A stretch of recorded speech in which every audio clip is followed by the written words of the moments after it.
Coming up on Chasing the Natty, we have participated in our fair share of college fantasy best balls, and we've seen a few strategies and trends we want to highlight for you all today. We'll discuss when to take certain kind of players and what kind of positions to take when, and how we'll be applying those to future drafts that we will be in. We have all of that and more coming right after this.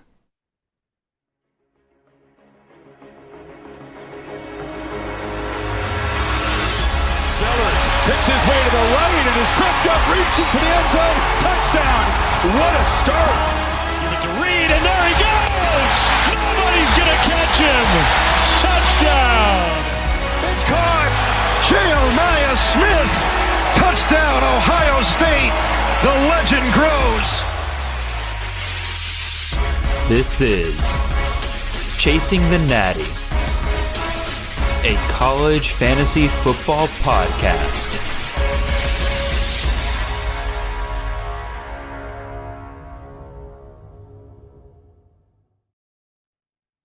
All right, welcome in everyone. This is Jared Palmgren, host of the Chasing the Natty podcast. I hope you guys are having a wonderful ride to your work on this Tuesday morning. We are the College Fantasy Football Podcast on the Campus of Canton Podcast Network.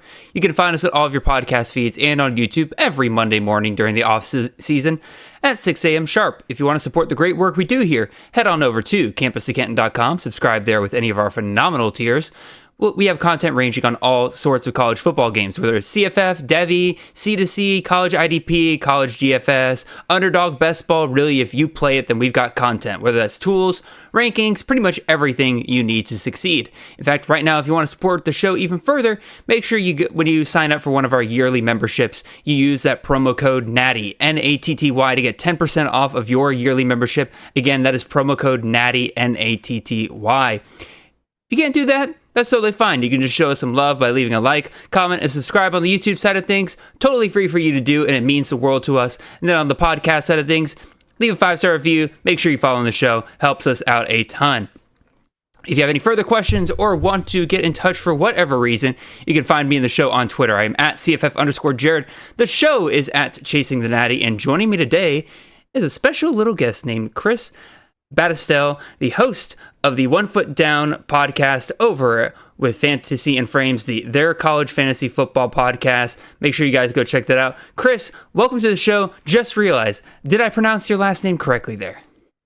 You absolutely nailed it, and I must say, Jared, God. Thanks. Yeah, thanks for having me back. Flattery gets you everywhere. I think that's the first time I've ever heard someone refer to me as little, so I appreciate it, Jared. I appreciate it wholeheartedly, my man.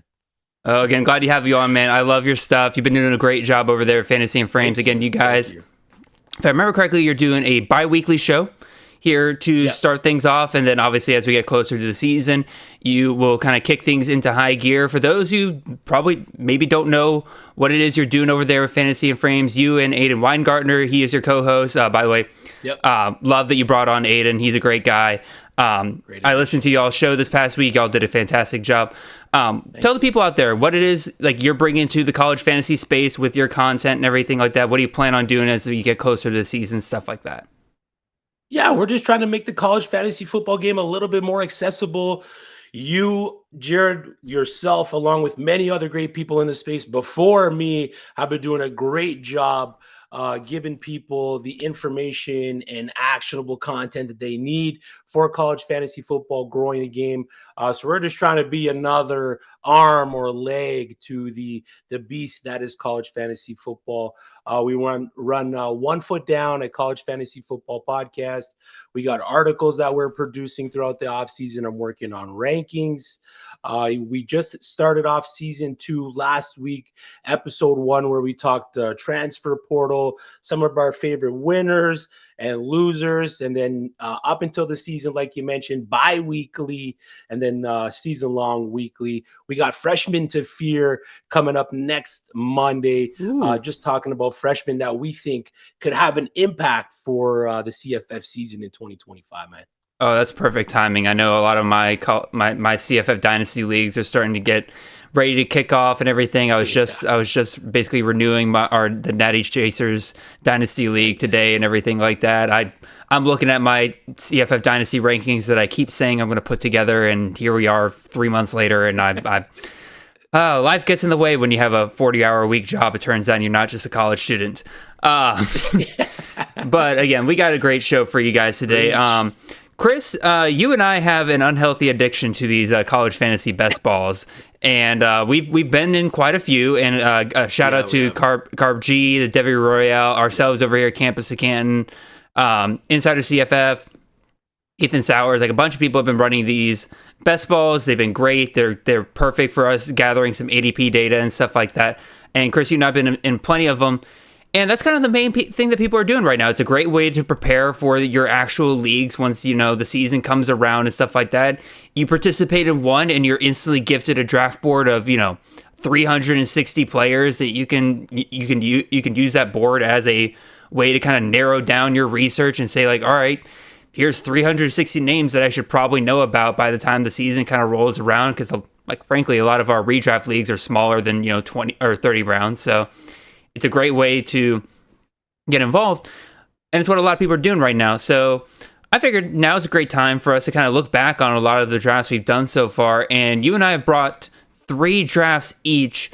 Could be our own, could be somebody else's. Again, it kind of varies a little bit, but we just want to highlight a few things that we think are really good, either strategies or really good trends that we kind of notice people doing with their best ball team so far, and get some shout outs with it.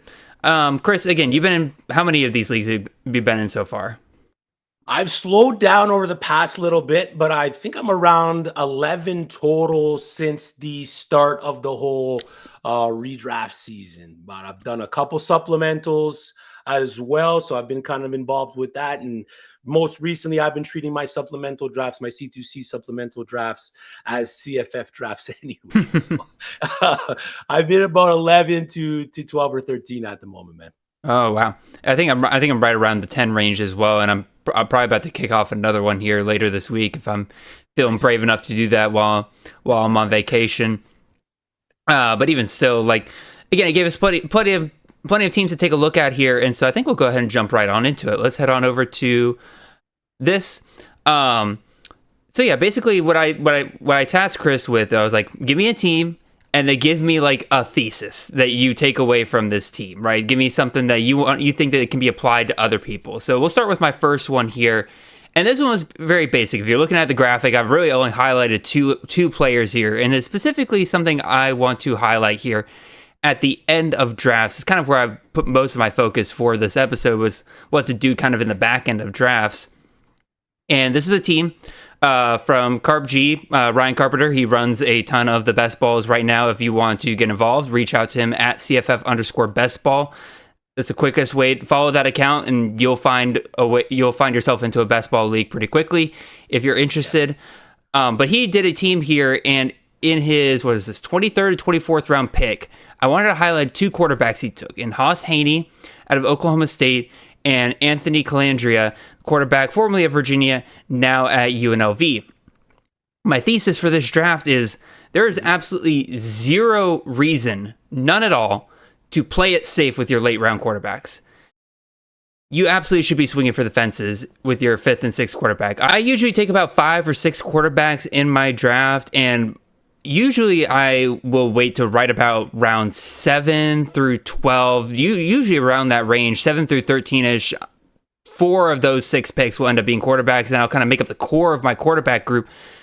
But then I always kind of leave kind of 2 stragglers like that I will wait pretty late, and that's when you gotta take guys that are potential league winners, and there's not a ton of those guys out there this year, right? We were kind of discussing this with Joe last week, that really the North Texas quarterback situation, I'd say maybe like the UNLV ones are like probably some of the only real quarterback competitions out there with so much known at the position this year. But that's kind of the thing, right? Because so much is known, you're inherently getting your safe, quote unquote, quarterback picks when you take your normal guys in the first half of the draft, right? Normally you're trying to kind of balance things out of like, oh, I take a kind of non-safer option up high, maybe grab some safer guys later.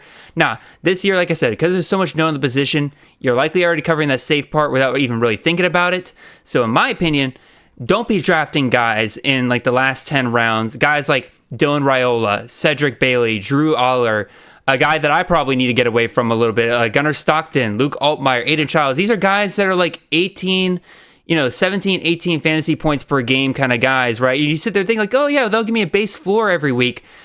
The guys you're taking earlier are already getting you that. Shoot for guys like Haas Haney, right? Super athletic in a system we know we kind of like there with Mike Gundy, Anthony Calandria, Dan Mullen, QB1. You could possibly be getting him there in the last 10 rounds. Dwayne Coleman goes off in this range. The guy who's replacing Bryson Daly, that same offensive coordinator that made Daly a monster last year, still there.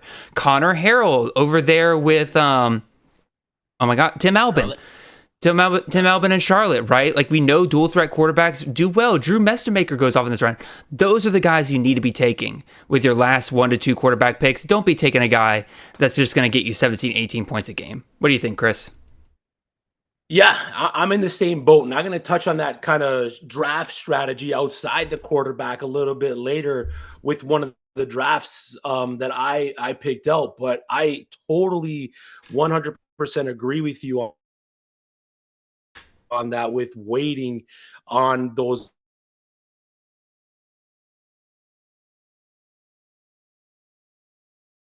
four tight ends, 6 quarterbacks. So I'm attacking my couple top end quarterbacks a little early, and then the back end guys I'm going to save the my 2 to fill up the 6 at the back end is what I'm going to save for that part of the draft, man. Absolutely. Yeah, because like I'm looking at it. Let me pull up the ADP here real quick. And for those of you who are watching on YouTube, you'll actually be able to see the ADP. So like, let's take a look at so past 240, right? Let's take a look at some of these guys. There's Anthony Calandria, Brendan Lewis. Again, we know we like that Memphis offense, and like I don't think Lewis fits that system very well, right? But if he's a dual threat quarterback and he's successful in that system, that could pay off really, really well there. There's Mestamaker, there's Coleman. Right, but like Aguilar at Tennessee, I actually I don't know. I kind of go back and forth on that one, right? Because like we know we like the system, but I really don't like Aguilar's skill set very much. If you think like a guy like Jalen Henderson, right? If you don't buy into the idea that Markiel is the starting quarterback there at West Virginia, take a shot on Henderson. Right, like that could pay off huge dividends for you. Bishop Davenport at South Alabama, right? Like if he wins that job, he's a dual threat guy in that system. That could pay off for you very well, right? So that's what I'm saying. Like grab guys like that. Don't be going after, Bailey, Raiola. To me, like you already got the floor early on. So, Is there any guys that kind of come to mind in your drafts, Chris, that you think kind of fit this description? Yeah, Ethan Basco, if he wins the starting position over at Liberty, I think he'll kind of fit what they want to do over there. Connor Weigman at Houston's another guy that you can wait on and pick up at the back end of your drafts, man. Yeah, there's a few guys that you can take to fill out your quarterback room that will not give you that safe floor, but have the potential to give you those boom weeks with what they can do on the field, man. That's what you want for those back end picks. Absolutely. All right, let's get rid of this ADP. We'll bring that back later, I'm sure. But Chris, let's highlight one of your drafts here. This one comes to us. This is actually one of your drafts. Yeah. But it's also, but it's similar theme of quarterbacks. What do you got here? Yeah, I mean, I'd hate to I'm going to date myself here and give myself the good old Barry Horowitz pat on the back, but one of the sentiments throughout the whole offseason, and I hate to beat a dead horse, but we're going to dig that dead horse up, jump off the top rope and give it a Macho Man elbow. Wait on drafting quarterbacks. It's not just a theory. It's a working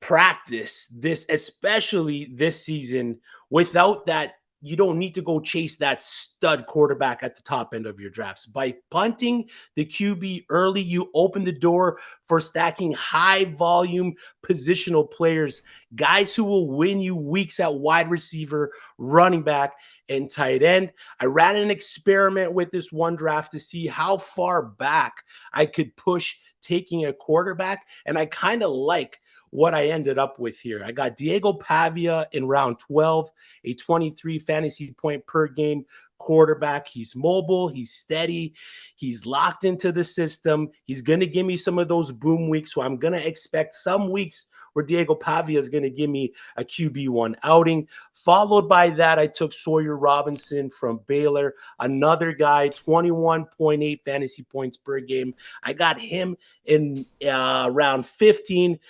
After Sawyer Robinson, directly after Sawyer Robinson, as my third quarterback to kind of round out my room, I got Brandon Sorsby, dual threat quarterback, 23.5 fantasy points per game last season. All these guys this late are solid floor quarterbacks.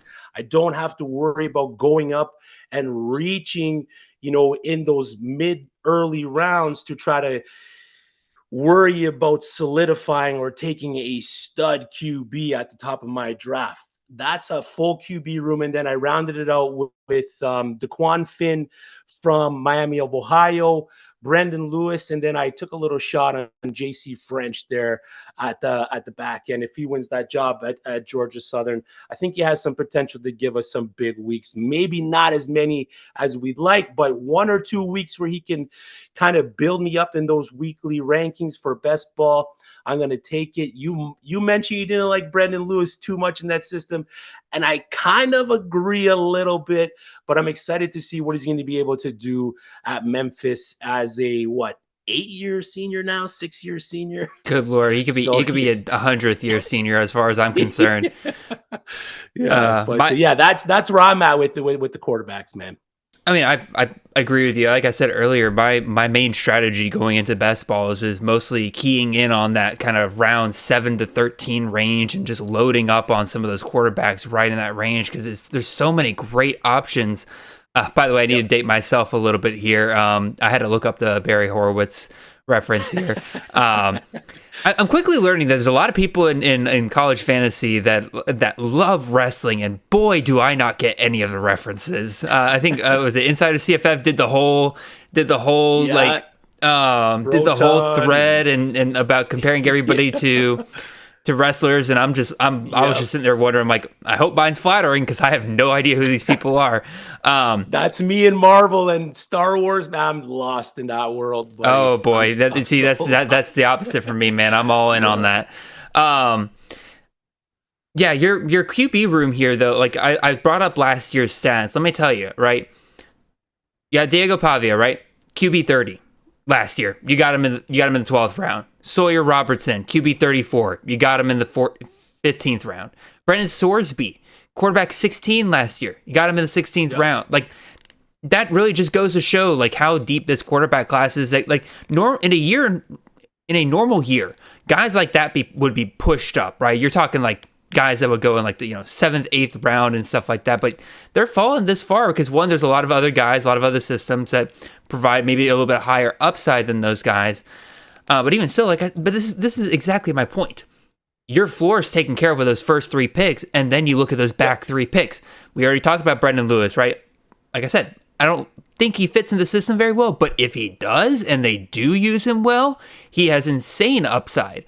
DeQuan Finn, we've already seen him in the MAC twice, and he was on pace before he got injured to be a top 30 quarterback in CFF in those systems, so great pick there. And then I don't know about J.C. French. Again, another one that I'm not sure he really fits that system, but I wanted to give him the benefit of the doubt as a second-year starter. And again, you got him as your QB 30. Like, nothing wrong with that. But but again, like, let me pull the ADP back up, right? Because like I was talking about later guys, but you look at the top round of quarterbacks, and this is something we've definitely discussed on the show many times already this offseason, but we have one of the deepest quarterback classes for college fantasy in a long time, but the ceiling, the top guys are probably the weakest we've had in a long time. It's kind of an interesting paradox, right? So like guys like Klubnik, Sellers, I mean, Manning's going off as QB3 and he has started a game, but even still, like, he hasn't gotten like a ton of starting experience, right? Like, it makes you quickly wonder, like,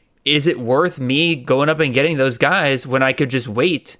Let's see, 7th round, that's going to be 84ish. So you wait to 7th round. That's where Sawyer Robertson's going. Sam Levick, Tucker Gleason, Austin Simmons, Bryson Barnes. Like, I'd rather wait and grab those guys. And like you said, we target some of those other positions that aren't as deep, like running back and wide receiver early.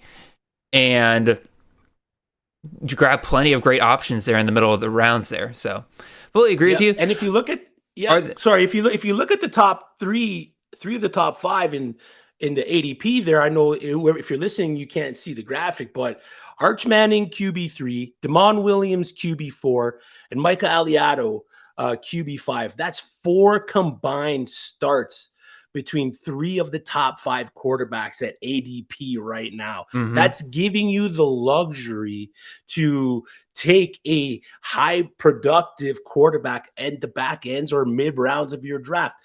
If you go back to the team I drafted, I ended up with Darius Taylor, Jaheim White in the top 2 rounds, Eric McAllister, Telly Johnson. Unfortunately, I picked Trevor Pena while he was still with Syracuse before he transferred to Penn State there, so I kind of got bit with that a little bit. But then Yassine Willis, Emmett Johnson, my running back room is stacked. Wayshawn Parker there. Matthew Coleman from San Jose State. I kind of like that Trayshawn Hurry transferred out of there, so you kind of give a little bit more room for Coleman. Rounded out my wide receiver room with Ian Strong, so I got Coleman, Strong, Pena, McAllister. Obviously not the sexiest wide receiver room after the transfer portal, but I still believe in Ian Strong. With Trayshawn Hurry, like I mentioned, going, I kind of like what Coleman's going to bring. Then I got Daniel Highshot to solidify my running back room, so I love the core of running backs I got to give me some of those boom weeks. I filled the role of my positional players with solidified studs, and then I just filled my quarterback room with a bunch of safe floor guys and guys that could potentially give me some big boom weeks to take me over the top in these best ball tournaments, man. I definitely remember it was the Fantasy Points guys when they were doing their Dynasty month last year. They were highlighting teams that ended up winning Dynasty leagues, and one thing they kind of took away from that was the teams that won at quarterback, they didn't really have the guys you were expected. They didn't have like the Jaden Daniels of the world or something like that. They were filled with guys like Joey Aguilar at App State that year that just provided that safe floor every single week that never really lost you a single week. And you got plenty of that this year. Let me ask you, Chris, real quick. I'm not quite as a purist of you when it comes to the late quarterback, because like if a guy starts falling, right, like if Sellers falls to like the 3rd round, I'm going to take him there in the 3rd round. I think that's a great value at that point and everything.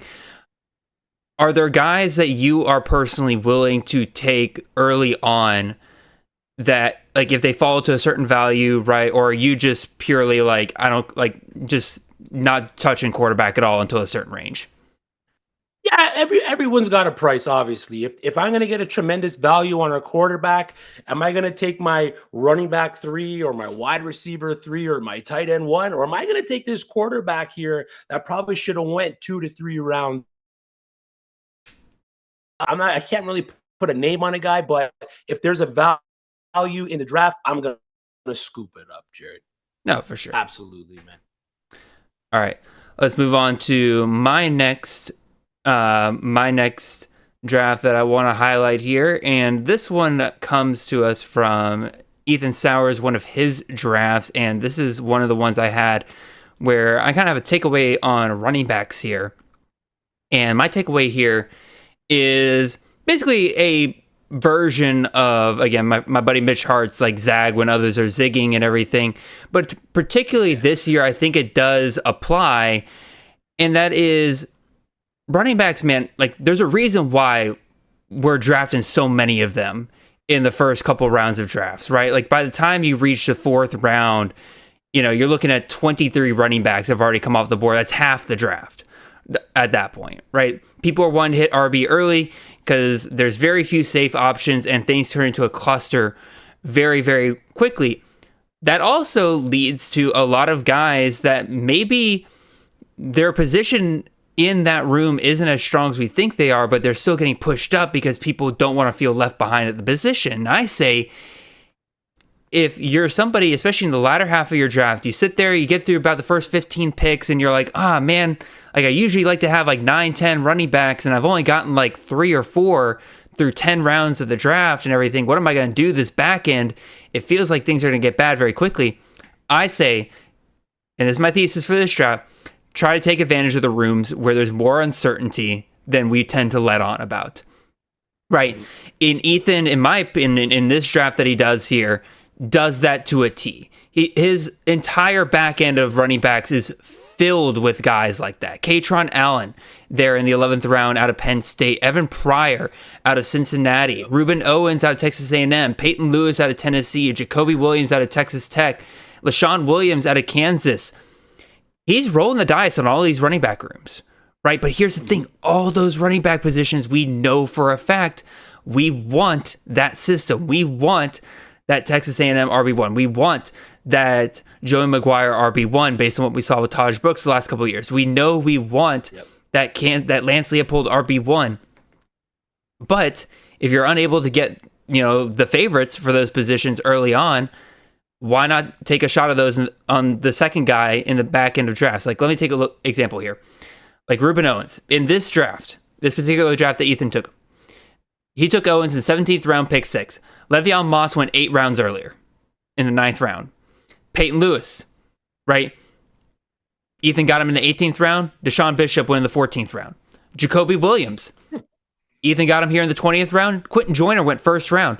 I love Quentin Joyner. Let me be very clear. This is not me endorsing like, all these later round guys are the better value. If you want a more in-depth discussion on that, I heavily check out last week's episode with CTM where I discussed this a lot with Joe. But like, there are certain positions where I do think there are certain systems where I do think it's worth taking a shot on the second favorite guy there, right? Because the gap between their ADPs is not the gap that I think actually exists between them in real life, right? Like Jacoby Williams, I think is a lot closer to Quentin Joyner than their first round and 20th round ADPs would suggest. Another example, LaShawn Williams in this draft, 24th round. Daniel Highshaw went 11th, right? A couple lesser extents, Evan Pryor 14th, Tolly Walker 12th round and stuff like that. But to me, if you're not somebody like me, right? Like I recently just did projections for my running backs, and I do feel pretty comfortable with taking shots on guys that I think have a decent shot at being RB1s and good RB1s for this system later on. But like for the first couple of drafts that I was doing, I would get to the second half of drafts and I wouldn't know what the heck to do at running back and maybe want to take 10 running backs in a row to start the draft just so I didn't have to worry about it later. But now I'm kind of getting to the point where I think there are 2 viable strategies. If you feel good about some of the later round guys, yeah, shoot for it. But absolutely another way you could go about it is look at some of those guys that are going in like the first 4 to 5 rounds of drafts. Think about it to yourself and say like, oh, maybe that running back room isn't as solidified as we think it is. Let me take a shot on the other guy much later. What do you think, Chris? Yeah, I love that because college fantasy football, one necessarily is tied into their role or might not be tied into their role halfway through the season. So taking a shot on some of these back-end players is exactly a recipe that I like to bring into some of my drafts. Some guys that I like to pick up, Jaden Nixon from UCF.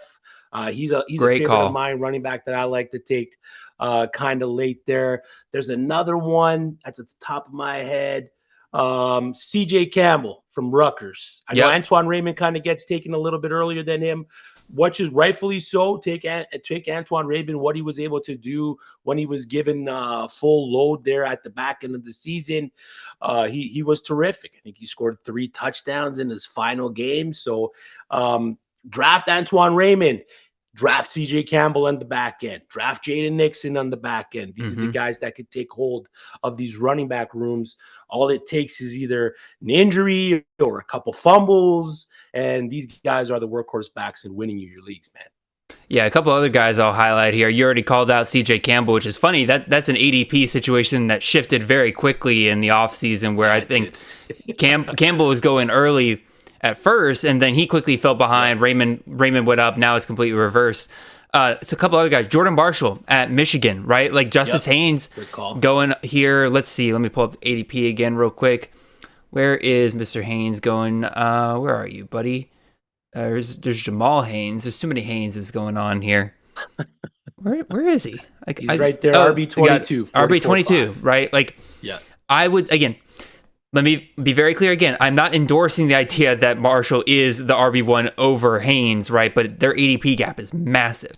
One that I would endorse, actually, at this point is Dylan Jones of Wisconsin. I like Darian Dupree a lot. I like that he was kind of the second back last year. But, boy, I can't ignore the way that people are talking about Dylan Jones and the step he has made up this offseason, right? And he's going way behind where Darian Dupree's going. Jadarian Price, obviously, I think Love will be the RB1, but like you said, Chris, one injury to Love, and Jadarian Price could be a workhorse back there at Notre Dame. Evan Pryor at Cincinnati. A lot of people are taking on Tobby Walker, transferring over from Wisconsin. Makes a lot of sense, but Pryor's a pretty good back on his own, and he's been with Cincinnati already. So, yep. Any other guys kind of come to mind? I got the ADP pulled up here, so I can just kind of... I know Kanye Udo. Oh, yeah, there you go. Right there, Arizona State. Kyson Brown kind of gets taken much well after him. He's a guy that could be thrust into a role if Kanye Udo isn't the guy we all expect him to be.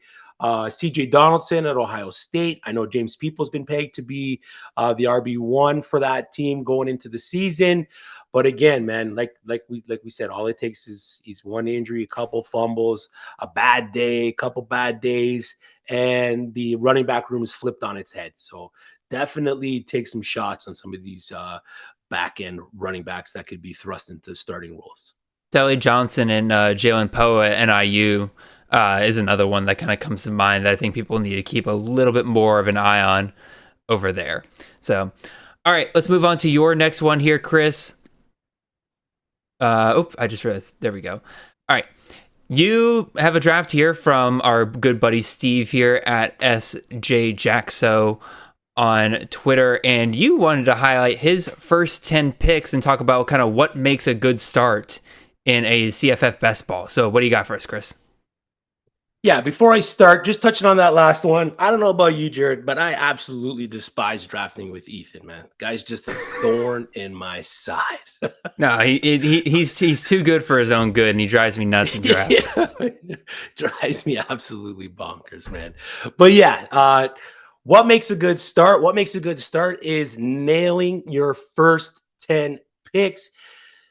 Jacko here was drafted from the 101, which is even more important with your first 10 picks. You kick things off in the draft, but you don't get to pick until 212, 301, while the board completely flips every way until it gets to your pick. In my personal opinion, at the 101, you're not chasing trends. You're surviving the draft room earthquake. You're watching running backs fly off the board.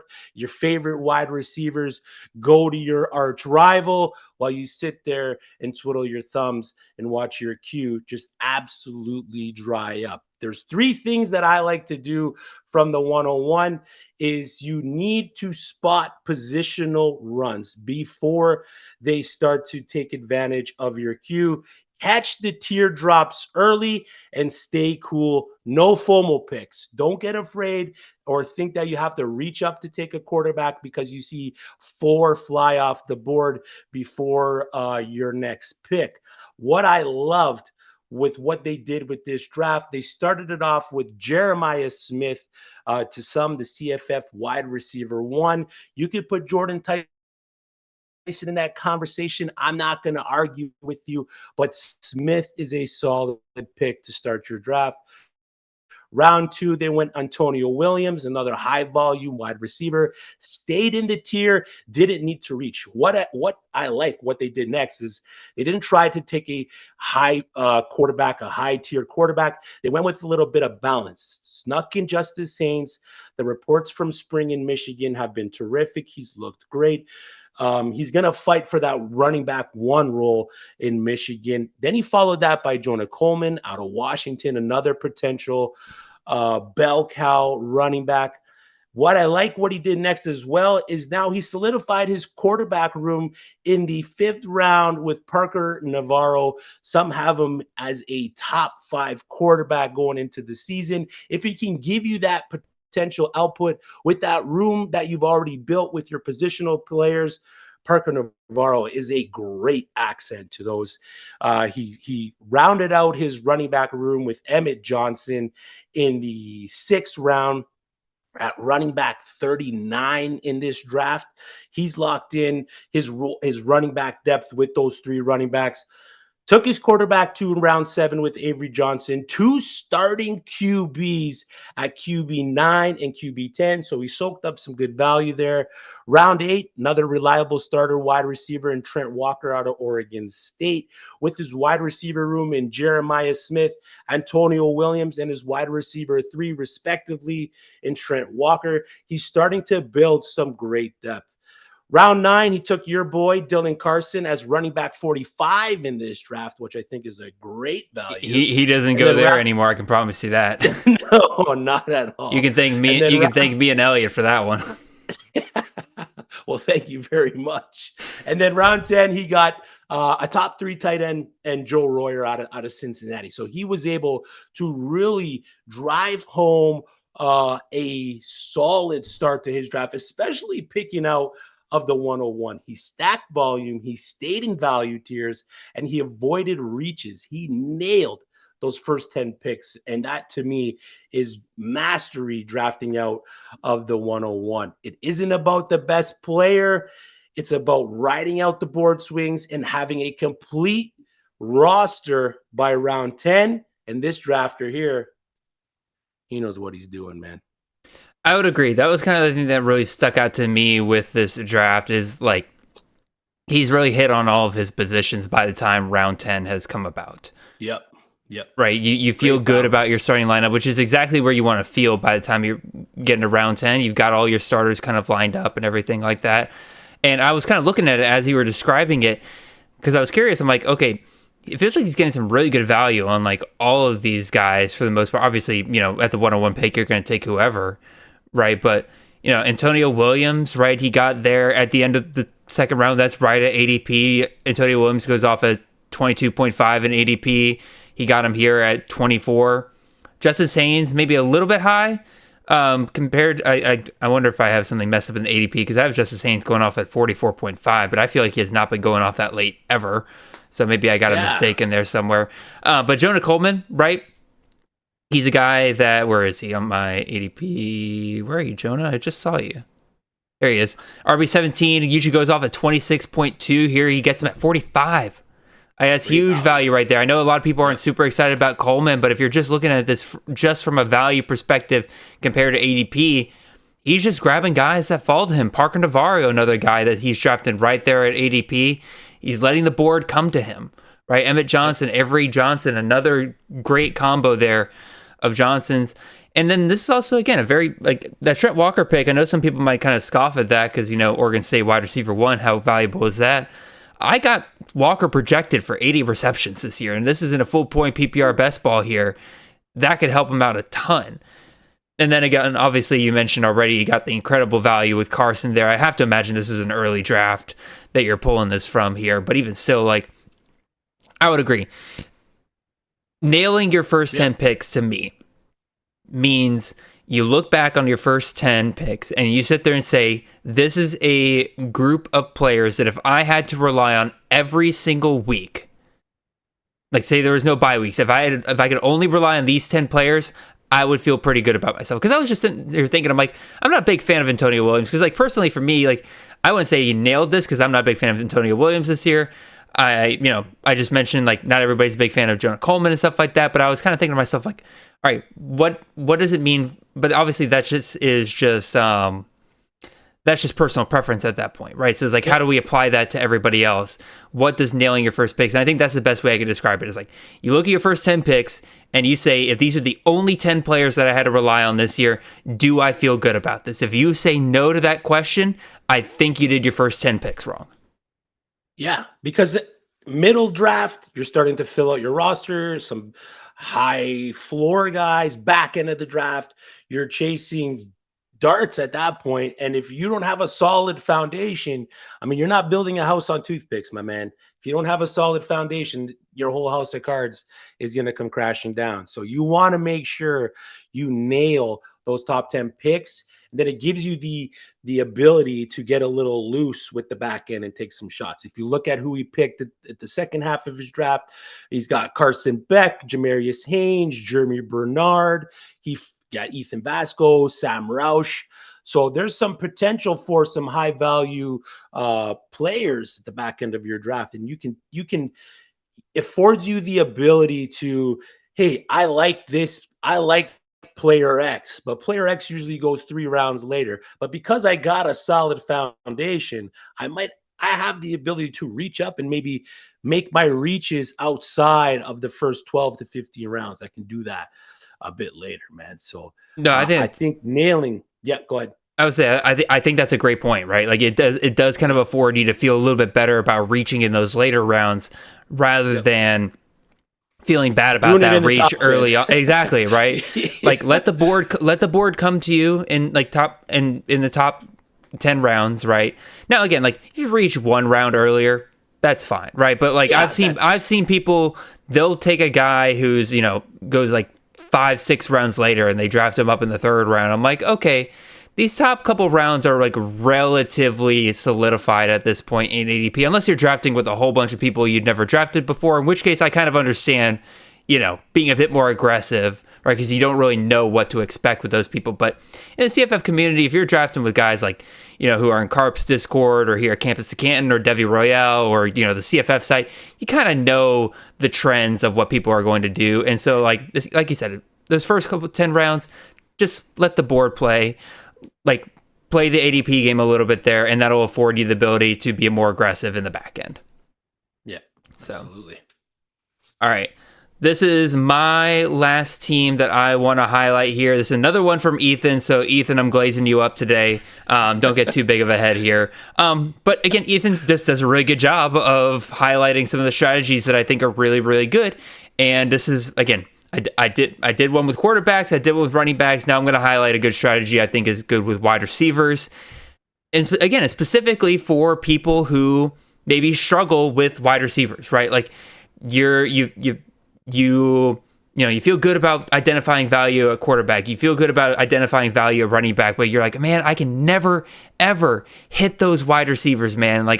And so maybe you're tempted to, do a ton of wide receivers in like your first 10 rounds, just load up on that position and then take shots everywhere else. And I'm telling you, there are easier ways to go about that to where you don't have to sacrifice at other positions in order to get some good value at the position that you think you're weakest at. And Ethan, I think, does a great job here, because my thesis for this draft is this.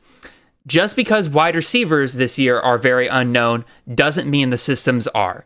What I mean by that is that you should absolutely be looking at some of these best passing systems and just fill your wide receiver room with options from those teams. Wide receivers are already the most variable position outside of tight end that you're going to see in CFF. And that's just the nature of the game, right? You're going to have, your target hogs, you're going to have your clear number 1 guys, right? But the receiving position by nature is designed to be spread around, right? When you're passing the ball, you're looking for multiple options. You're making multiple reads, right? So you're going to have more variance at this position. So you might as well target the system itself, because the system's going to score points. The system is going to provide that opportunity. Ethan does a fantastic job here with this. He takes 2 save guys early on in this draft. He takes Jordan Tyson, Eason Messer. Fantastic start there. He could have 2 guys with 120 targets on the season, right? Easy. Very safe floor. But then he waits all the way until round 11 before he gets his next wide receiver. And to me, I'd be like, oh, I'm a little worried about that. But here's the thing. He drafts Devin McEwen out of UTSA, Coy Eakin out of Texas Tech in the 12th round. He drafts Landon Sides out of North Texas in the 15th round. He drafts what I assume is either Danny Scudero or Malachi Riley out of San Jose State there in the 20th round. He took Nick Nash as a placeholder. I didn't have time to reach out and ask him who it was. I assume it's Scudero, but I know he's a Malachi Riley fan as well. But he takes DeAndre Moore out of Texas in the 21st round. He takes Anthony Smith in the 24th round, and he takes Jonte Cook there in the 29th round. Maybe got a little lucky with Cook there transferring right in the middle of the draft. But even so, What do of those? How many guys we got here? 1, 2, 3, 4, 5, 6, 7. What do 5 out of 7 of those guys have in common, Chris? They're in good systems. That's the vague answer. But in particular, 5 out of the 7 of those guys are in top 10 pass attempts per game teams, right? UTSA 10th, Texas Tech 6th, North Texas 2nd, San Jose State 1st, Syracuse 3rd. Like, he's just targeting systems that he knows are going to have a ton of passing downs. Volume. They're going to get that volume. Now, maybe he doesn't know if it's going to go these guys' way, right? There's that variance that gets involved there, right? But you're going to up your chances if you're going after guys in systems that are, you know the passing downs are going to be there, right? Even DeAndre Moore and Anthony Smith, right? Well, in East Carolina, I'd love to know what their backhand, I don't have their second half passing stats compared to the first. They were 47th, which is still top 50 in pass attempts per game. I imagine that was a little bit higher once they got Caden Hauser in there at quarterback. Yep. DeAndre Moore, like you're just targeting a good system, top 25 team and scoring points per week, right? Like, you know, there's a shot that he could be the wide receiver 1. I think this is the way you kind of fill out your wide receiver room if you don't feel great about drafting wide receiver late. Just target the systems and take your shots on different guys, right? Obviously, still do your research, still know which guys typically do well, the slot versus outside guys. Is it a more balanced guy? But if you're just kind of sitting there wondering, all right, what's the tiebreaker here? Just look up which team's most likely going to pass more per game and just go with a guy like that. What do you think, Chris? Yeah, solid advice. Again, I think I was in this draft with Ethan, but it's just another solid draft by him. Those late round wide receivers, a couple guys I like. Josh Dallas out of Georgia Southern. He's a guy I love just grabbing late. Mm-hmm. Milliner from UAB is another guy. Nick Anderson, LSU. I don't know where he's at ADP right now, but he's just another wide receiver. Wide receiver 38. Oh, so he's definitely moved up from the last draft I've been in. But he is one of those that goes way up and down in drafts. Yeah, he's going to fluctuate. And then I know the wide receiver room is a little bit busy right now with Chris Bell and Callan Lacey, but I kind of like the Trayshawn Hurry transfer. He's a guy that I like targeting in the back end of my drafts because like you said, the passing volume is going to be there with Louisville, and I'm going to attack that. There's plenty of guys here in the back end that you can feel really good about if you're just targeting those systems, right? Like, for example, like Sean Wilson out of Florida Atlantic, right? He doesn't have a super high ADP, at least hasn't gotten up there super high yet. We know Zach Kittley's going to want to toss the ball. Not every target can go Easton Messer's way as much as we might want it to, right? So he's somebody I think is worth a shot there in the last 10 rounds, right?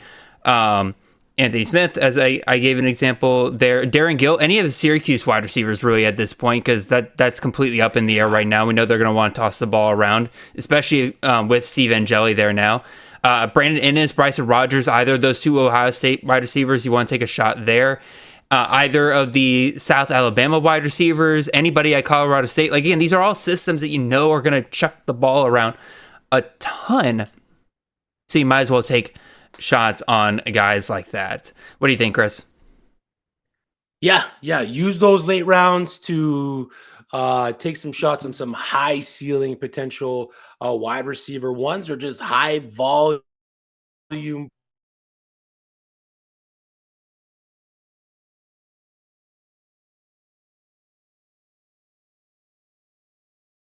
back ends are for.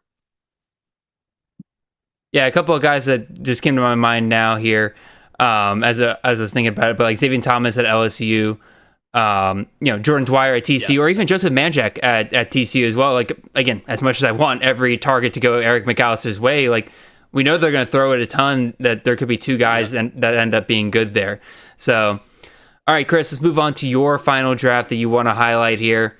And this one comes to us from our good buddy Elliot Bacon Fueled, and you highlighted a draft that had a really good start. You seem to think that Elliot had a really, really good finish here at the end of this draft.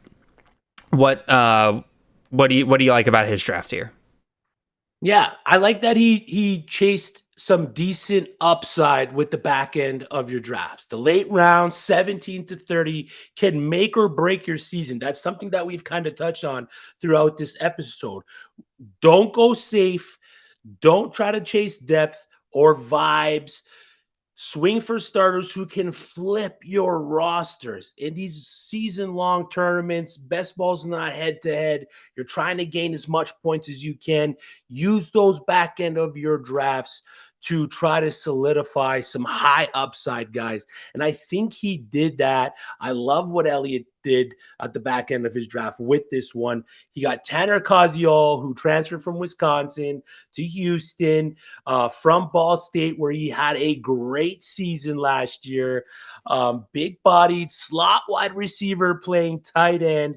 Perfect tight end 3. He took him as his tight end 3 in this draft to kind of give him some of those bigger weeks in a system where you're drafting. I like to draft 10-10-6-4. Having a player like Koziol as his tight end 3, you'll take that, surrounding him with 2 studs at the position.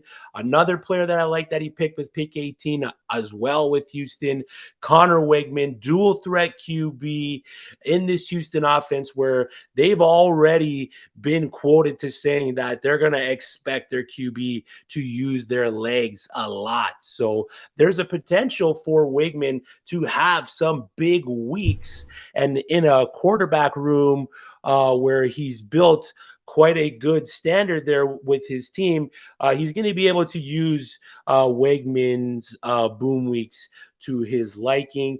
Another pass-catching running back, high upside, Jakail Middlebrook out of Middle Tennessee. He was top 15 in FBS targets the last 6 weeks of 2024. And through that time, he averaged 10.4 fantasy points per game. They didn't have any big running back transfers come in to Middle Tennessee. Frank Peasant's gone. So there's a pathway to fantasy points for Middlebrook in that offense. And then 29, he took one of my favorite players in the offseason, JUCO transfer, Cincinnati, Jeff Caldwell. Tony Johnson's off to Miami. Henderson and Mays are gone to the NFL, and they've been raving about Caldwell all spring. So there's a potential there where he could see a high volume of red zone targets. So if he exits a game with 60 receiving yards, 2 touchdowns on 4 to 5 catches, you'll take that with a player that you're drafting in the 29th spot of your draft. That's the kind of production you want to chase. And then you mentioned him earlier, drafting Jordan Dwyer with pick 30 to round out the rest of his team on that TCU offense, that high volume pass attack offense. It's just got upside written all over it. So for me, rounds 17 to 30, skip the backups, skip the freshman zeros, go for broke, chase the natty, and win your leagues, man. I mean, and I can highlight even more players on this roster, right? And it perfectly encompasses a lot of what I've already been talking about, right? Drew Messemaker and Haas Haney are his last 2 quarterbacks that he took in this draft. He took safer guys earlier on, Haynes King, Diego Pavia. Who else did he take? Rushing upside, right? Like, and then you can potentially win this entire league if both Haney and Messemaker hit, right? Like those, they both have 30, 35 point per game upside. One I like was Keyshawn Singleton, right? Like I like Chaz Nimrod. I like that he's kind of following his coach there to USF. But Singleton's been there. He looked pretty good at the end of last season. So, zag when others are zigging there with chasing Nimrod. Rodney Fields at Oklahoma State, right? A lot of us are zeroing in on Freddie Brock. I personally am zeroing in a little bit there as well. But I don't blame people for taking a shot elsewhere in that running back room. Because if he becomes Mike Gundy's RB1, you're grabbing him here in the 22nd round. Gold, man. Absolute gold. And I need to do a little bit more research on Jeff Caldwell there. I think that's a great call out there because last 2 years, Xavier Henderson, wide receiver 1, 99 targets. In 2023, 12 games, 98 targets. That's pretty dang safe, and there's not really much else competition in that room. Curious, Chris, off the top of your head, Among wide receivers that played for Cincinnati last year, what do you think, the wide receiver that is returning with the most amount of targets, how many targets do you think a receiver had last year? Oh, that's a good question. I'm not gonna be generous. I'm gonna go with 22. 3. 3. Oh, so I was generous. You were being generous. Because, again, they lose that. You mentioned Tony Johnson's portal.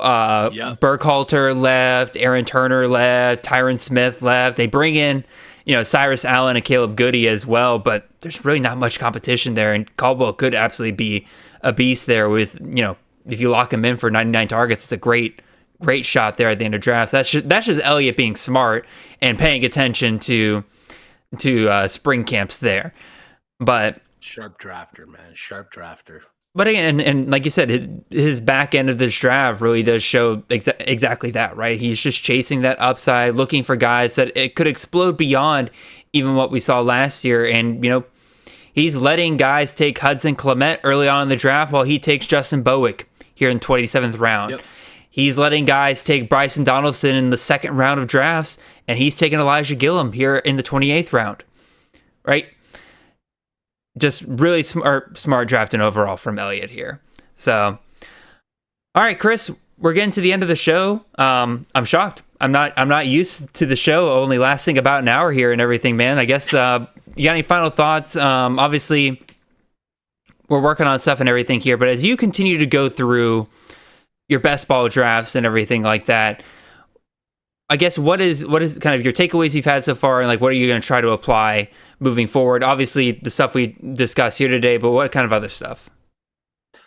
As much as I enjoy drafting early, maybe wait until after the spring transfer portal, because a lot of these teams have taken giant hits of mine, especially my G5 only draft. I just been absolutely I was ravaged. not touching that with a 10-foot pole. Oh my God. I thought I did so well until the spring transfer portal opened and closed, and now my team's absolutely decimated. But no, just for me, college fantasy football, knowledge is key, man. The more information you can get, the better opportunity you're going to have to succeed come the end of the year. As you can see by a lot of these drafts we've touched on, a lot of it is information-based picks. Like this last one we just covered with Elliott, Baconfield, with like you mentioned, Bowick, Jeff Caldwell, Dwyer, Hedney from Oklahoma State there.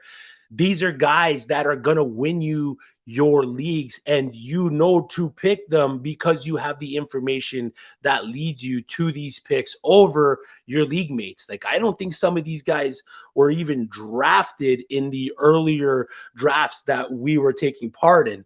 And if they were, I can only imagine how those drafters are laughing right now with some of these picks they made. So just make sure that you can get a hold of the most information you can going into your drafts, because unlike the NFL where there's 32 teams and information is at an overload, following guys like Jared, Campus to Canton, Chasing the Natty, Baconfield with all the great stuff that he does is going to help you find success. Yeah, kind of similar to you, right? The spring portal especially is so frustrating, right? And it's the risk we take, right? Drafting that early is the reason why we only have $5 put on these drafts, right? Because we know that there's so much that can still change between now and then. And it does provide us good information just to get a baseline idea of where people are valuing these things. But next, if I'm already thinking towards next year and everything, right? I think one of two things is going to happen. Either I'm going to be getting involved in best balls heavily a little bit later, or what I'm probably going to end up doing is I'm probably going to work on my projections a little bit earlier, because I'm not going to lie, I've projected out running backs, wide receivers, and tight ends. Now, again, these are back of the napkin projections. It's not like a whole setup where I've assigned every team this amount of pass attempts, so I got to split up the targets this way, that way, and stuff like that. That's a whole different deal. This is me just looking at systems, identifying patterns over the last couple of years and stuff like that. But boy, does it really, really help you kind of get your rankings kind of in order. Really kind of makes you feel like you have something more definitive than just kind of going off of vibes and stuff like that. That's really what you're doing early on. And early on. And now I look back on some of my early drafts and I'm like, boy, I would not have made that pick if I saw the projections that I see now and everything like that. And it does kind of help you kind of stand apart from everybody else as well, right? Like it gives you a reason to, disagree with a player going as high as they are or as low as they are and have some kind of numerical backing to it. So I would suggest to everybody, if you have time, again, it doesn't have to be anything fancy, but just kind of getting a baseline number for yourself of what you expect out of certain players helps a lot. And it's definitely changed the way I've drafted already. Like, as I mentioned before, I was deathly afraid of drafting running backs in the second half of drafts early on, because again, after a point, it just felt like an absolute wasteland. But now that I've kind of projected things out, I'm like, okay, there's some value that's still kind of falling later here that I can feel pretty good about. And then I can mix that in with some of those, zag running back picks I was talking about earlier to kind of make a more complete roster, in my opinion. So that's probably what I'm going to see a lot more of here moving forward. The last position I still have to do is quarterbacks, and that's going to be a whole lot of fun doing all those guys, because I feel like they're all going to end up right in the same range as each other. It's one giant tier. Exactly. So before we get out of here, though, just remind everybody again, you said it already at the beginning of the show, but just remind everybody here at the end what it is you do and what they can expect from you moving forward. Well, thanks for having me again, Jared. Absolute blast breaking down some of these drafts and glazing our fellow drafters. You can find me at FFChrisB on X and on Fantasy and Frames Network on the One Foot Down College Fantasy Football Podcast. Look for us next Monday where we will be breaking down. That's always a tongue twister for me. Too many W's. Oh, yeah. Freshmen to fear. Freshmen that we think are going to produce in this upcoming 2025 college fantasy football season. And I'm so excited for the Tadpole Bowl, man. Oh, I'm excited about the Tadpole Bowl as well. By the way, if you have not signed up already, www.scottfishbowl.com/college if you're interested in participating in the college version of the Scott Fish Bowl. I believe Eric said we already have 500 people signed up for that thing already. Yeah. It's going to be absolutely insane. So stoked for that. Yeah, definitely looking forward to that. Again, go check out Chris's content and everything and reach out to him on Twitter. He's a super friendly guy. Always willing to answer questions for people and everything. But yeah, until then, appreciate all of you guys listening. We'll be back here maybe not. I'll be on vacation next weekend. So I'm currently trying to see if I can get you guys some substitute teachers for CTN this upcoming week. But if not, I'll definitely see you guys back here in 2 weeks. And what we'll be covering? Not entirely sure. That's always what the fun part is in May, is that we can always kind of, do different topics that we don't already do and everything. But by the time June comes around and everything, we'll be getting back into a lot of the normal stuff that we end up doing there. But Chris, really appreciate you having you on, man. You're always a blast. Thanks. Appreciate all of you guys out there, but we have come to the end of our show. If you guys have not already, make sure you leave a like, a comment, and subscribe if you're watching this on the YouTube side of things. If you're on the podcast side of things, make sure you follow the show, leave a 5-star review wherever you can. Make sure you check out the rest of the Campus to Canton podcast network for shows ranging on pretty much anything you can think of related to the college fantasy game. Until then, really appreciate you guys and hope you guys have a wonderful and blessed couple of weeks. See y'all.